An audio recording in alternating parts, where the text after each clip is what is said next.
Mike King here. Well, look, last week I may have mentioned that we were going to have a leadership team meeting, our first in-person meeting that we'd had in over a year, more like a year and 3 months, but who's counting? And we had done it as safely as we can imagine. We did it outdoors. We allowed folks to sort of choose if they were going to come. The invitations were sent out to our leadership team, and about a dozen or more folks came. Only about 5 or 6 had to sort of opt out. They weren't quite comfortable yet and ready yet to do that, and that was totally okay. Zero pressure, zero pressure.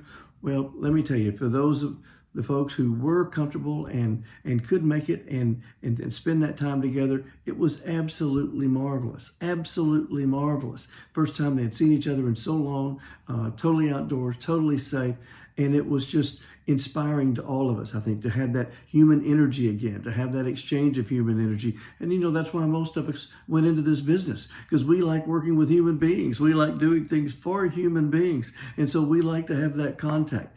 I encourage you to look for ways as we sort of enter this recovery period, if you will, to see what you're comfortable doing, what people are comfortable doing.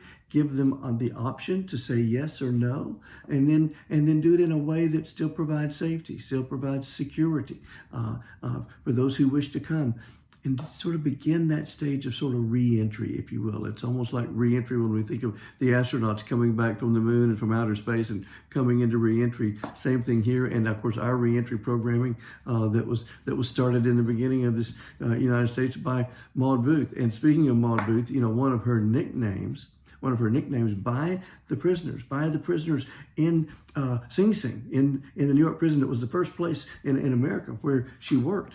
Literally, their nickname for her was the Little Mother, because that's how they saw her. That's how they envisioned her. Well, of course, this weekend is Mother's Day. And I really encourage you to enjoy that. My mother was a huge influence in my life, and it was kind of funny. She was a hairdresser.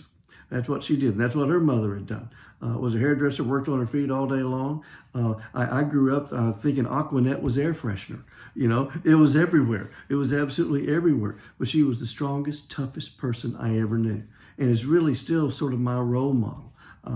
Because she could be soft and sweet on the outside, but she was strong-willed and incredibly disciplined on the inside. And yet, when my father passed early, when I was just a teenager, it was just kind of her and I against the world. She was my role model and still is to this day. I'll be putting flowers on her grave on Sunday. I can promise you that. And I think of her every day. In fact, there's a picture of her when she was 17 and she was the junior class favorite in Marshall High School, right over there on my cabinet. All of you, I hope you spend good quality time with your moms this weekend. And if they're still alive, you thank God for that. If they're not, have those special memories. And last but not least, we're getting really close now. Just 7 weeks from now will be our Volunteers of America Classic LPGA Golf Tournament that we'll be having and be broadcast live on television every day on the Golf Channel, June 29th through July the 4th. The tournament actually begins on July 1st. And so July 1st through the 4th. And yes, that's ending on the 4th of July. Fortunately, the golf course sits right by a lake. Watch the tournament on TV and you'll see that lake in the background. That ought to help us with crowds, drawing crowds. We will be the first LPGA tournament of this season to be able to have fans because of when it falls. The way it falls in July. We'll be the first tournament to have fans, live fans there on the grounds. And we're looking forward to that. I hope you have a wonderful weekend. Bless you for all the lives you have saved this week working with Volunteers of America. God bless you.